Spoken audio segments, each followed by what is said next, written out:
Hello investors. आज हम quant x plan के बारे में जानेंगे।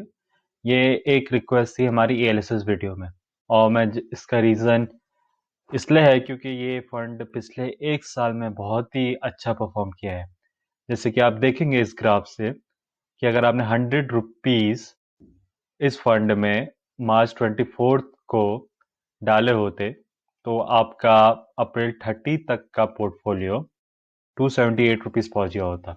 और यही अगर आपने पैसा निफ्टी 50 में डाला होता तो आपका पैसा 190 हो गया होता। तो यानी टोटल रिटर्न कितना आया 90% के आसपास निफ्टी में, और इसमें 178% फॉर दिस टाइम पीरियड।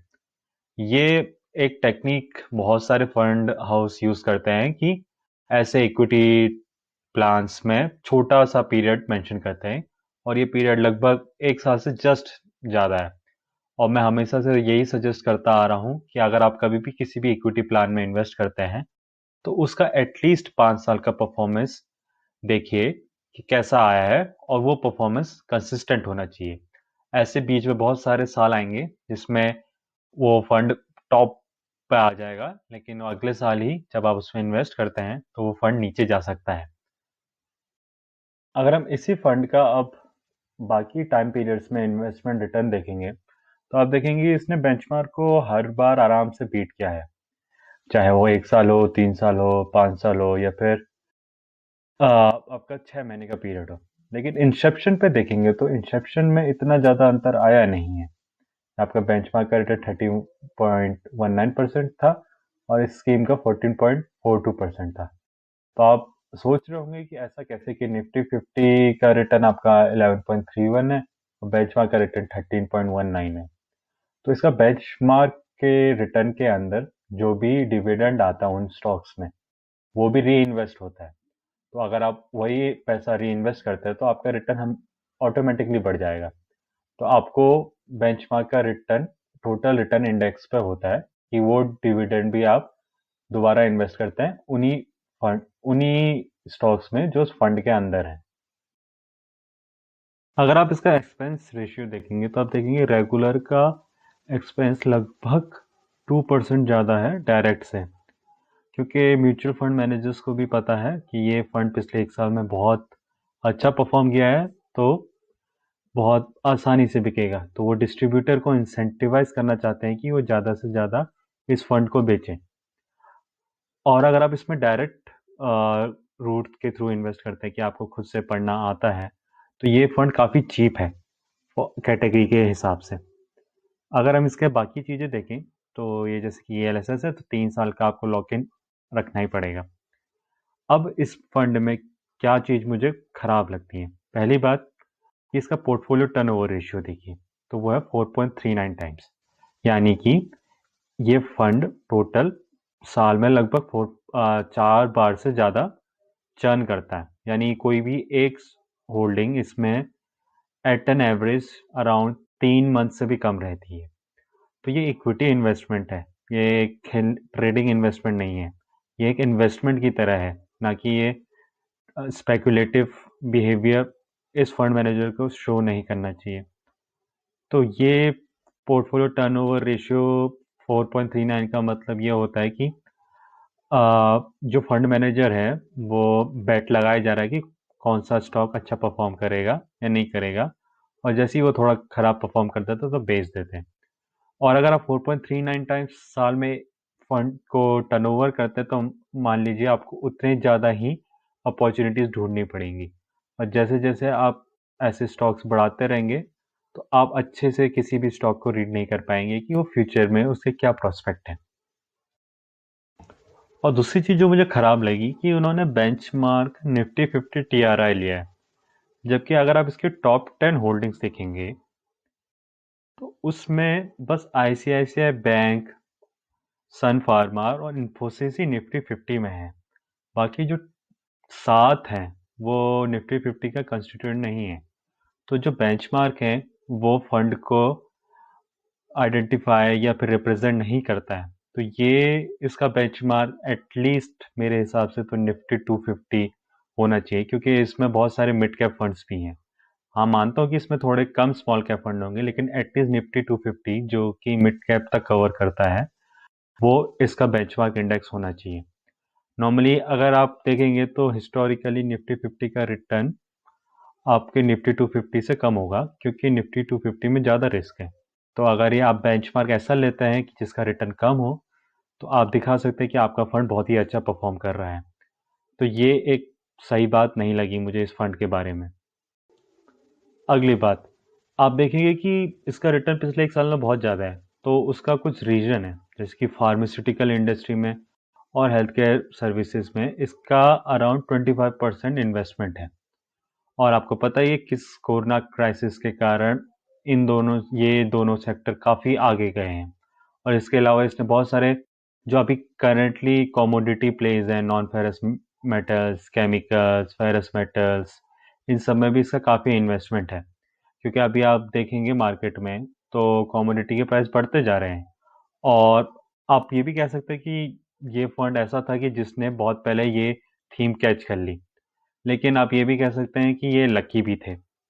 और ऐसा भी हो सकता है कि मान लीजिए अभी तो इनको अपॉर्चुनिटीज़ मिल गई, फ्यूचर में ना मिल पाए।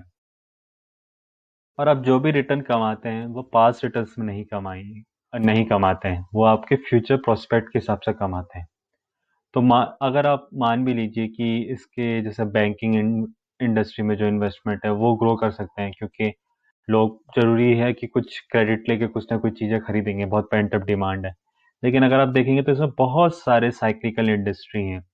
आपका सॉफ्टवेयर को छोड़ के pharmaceutical, health care services, non ferrous material, chemicals, ferrous metals, construction, industrial capital, petroleum products. तो मान सकते हैं कि थोड़ा उतना वो नहीं है, लेकिन काफ़ी इसमें जैसे सीमेंट भी बहुत साइक्लिकल इंडस्ट्री है। तो अगर आप इसके गलत साइकिल में फंस गए तो आपका लॉस ऑफ कैपिटल भी हो सकता है। हाँ, मानता हूँ ये फंड बहुत अच्छा परफॉर्म किया है पिछले 1 साल में, और आप सोच रहे होंगे इसमें इन्वेस्ट कर देता मैं तो मेरा इतना पैसा हो जाता। लेकिन पास्ट में रह के हम अपना फ्यूचर सिक्योर नहीं कर सकते। तो अगर आप मेरा ओपिनियन मानिएगा तो मैं इस फंड को मैं नहीं इन्वेस्ट करूँगा, लेकिन ये बस मेरा ही ओपिनियन है, क्योंकि मेरे हिसाब से तो इसके जो भी इन्वेस्टमेंट है वो बहुत ही जैसे कि मोमेंटम स्ट्रेटेजी टाइप है।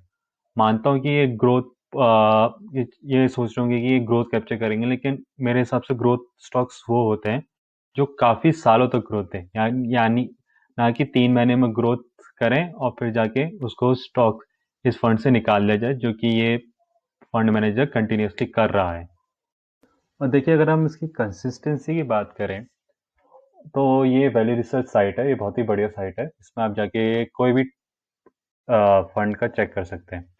तो मान लीजिए S&P BSE 500 TRI, जो आई थिंक इसका बेंचमार्क होना चाहिए, क्योंकि इसमें बहुत सारे ऐसे स्टॉक्स हैं जो कि लार्ज कैप नहीं है। तो अगर आप देखिएगा तो इसका जो भी रिटर्न या फिर जो भी आउट परफॉर्मेंस आई है, वो पिछले 1 साल के कारण आई है। तो आप देखिए, अगर अभी 2012 से स्टार्ट करिएगा तो 2020 तक कोई भी अंतर नहीं आया आपके S&P BSE 500 और हमारे फंड में। तो अगर आप, और इस फंड का कुछ एक्सपेंस रेशियो भी है, तो अगर आप इस फंड के बजाय इस इंडेक्स में इन्वेस्ट करते तो आपको ज़्यादा रिटर्न आता, क्योंकि आपको एक्सपेंस पे नहीं करना पड़ता। और ये जो भी आउट परफॉर्मेंस है पिछले 1 साल में आए हैं, तो मानता हूँ कि ये पिछले 1 साल में बहुत ही अच्छा परफॉर्म किया है। लेकिन हमारा कोई भी इक्विटी इन्वेस्टमेंट एटलीस्ट 5 साल और आइडियली कम से कम 10 से 15 साल के हिसाब से होना चाहिए। तो इस फंड के मेरे हिसाब से ये लॉन्ग टर्म परफॉर्मेंस को देखते हुए फंड उतना बेटर नहीं है अगर मैं इसमें इन्वेस्ट करता हूँ।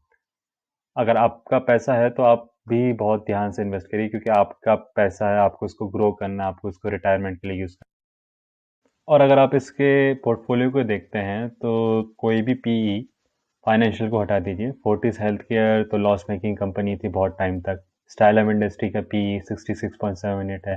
वेदांता को आपको पता ही है कि क्या ऐसी कॉर्पोरेट गवर्नेंस है उसकी। थायरोकेयर हाई पीई, सन फार्मा हाई पीई, अनुपम रसायन का तो माशाल्लाह पीई है 100 से ज़्यादा। तो आप देखिए कि काफ़ी हाई पीई स्टॉक्स हैं इस पोर्टफोलियो में। तो आपका ऐसा भी हो सकता है कि ये नॉर्मली पी हाई उसका होता है जिसमें हमें ग्रोथ दिखे, लेकिन वो ग्रोथ मटेरियलाइज भी होनी चाहिए ताकि हमारा रिटर्न वापस आए। तो इस फंड के कंपैरिजन में आई थिंक बाकी फंड आपको कंसिडर करने चाहिए। ये फंड इसलिए 5 साल के टॉप में था क्योंकि इसने पिछले 1 साल में धाकड़ परफॉर्मेंस दी है, और लेकिन इसमें काफ़ी रिस्क है। तो हमेशा मैं चाहता हूँ कि आपका पैसा सेफ रहिए, क्योंकि आपकी मेहनत की कमाई है। आपका पैसा लॉस में नहीं जाना चाहिए। और अगर आपको ये वीडियो अच्छा लगा हो तो ज़रूर बताइए, लाइक करिए, सब्सक्राइब करिए, और किसी फंड का एनालिसिस करना हो आगे तो वो भी कमेंट में लिखना ज़रूर लिखिए, क्योंकि ये रिव्यू भी मैंने कमेंट के कारण ही करा है, क्योंकि मैं भी देखना चाहता था कि क्वांट एक्सप्लान आखिर इतना अच्छा परफॉर्म कैसे किया है और क्या हमें उसमें इन्वेस्ट करना चाहिए या नहीं। Thank you. अगली बात तक ये वीडियो आपको अगर कोई भी लगता है कि जो इस प्लान में इन्वेस्ट करना चाह रहा है उसको शेयर कर सकते हैं। और मैं तो ये कहूँगा कि आप चाहे उन्हें रोकिए मत, लेकिन कम से कम उन्हें जानकारी होनी चाहिए कि वो किस चीज़ में इन्वेस्ट कर रहे हैं। Thank you. अगली बार दूसरे फंड को लेके मिलते हैं, और मैं ऐसी वीडियोस बनाता रहूँगा। इस बार थोड़ा टाइम आ गया था, इस बार थोड़ा गैप बन गया था, लेकिन मैं काफ़ी रेगुलरली पोस्ट करूँगा आपसे। Thank you.